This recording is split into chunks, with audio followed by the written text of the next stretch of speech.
placement series. Here we have a placed candidate in testing. So let me go through his journey. Hi Karthik. Hi. So can you share your experience in QSpiders? Yes, sir.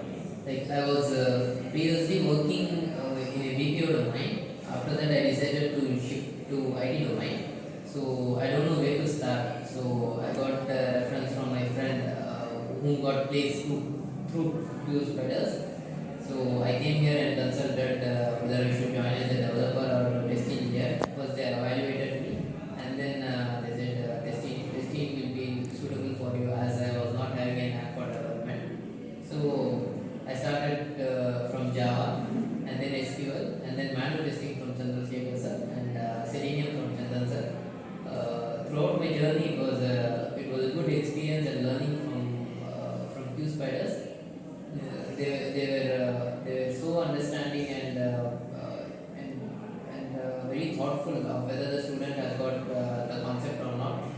How many times we asked, they will our sir and ma'am will teach again and again for our better understanding. So I have learned very well, and for the one thing that is I got a catch is better understanding for the concept to get clear the interview. Without understanding any concept, just reading and all, can't do anything. Nice, nice, Karthik. What suggestion you want to give for ongoing your friends? For ongoing candidates, from my experience, everybody has their own perspective and approach for getting a job. What I did was getting connected with the IPC, Integrated Test Principles of QSpiders. Like I frequently came to the HRs and spoke about like I want job, add me to the requirement. What are the requirements that are coming? Like Java, SQL, manual testing. I was tracking all the requirements and all, and asking them whether I am eligible for this and that.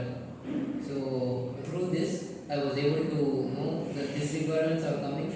This should get applied, and I consulted with Sir Chandan sir and Chandrasekhar sir whether I should apply this or not and all.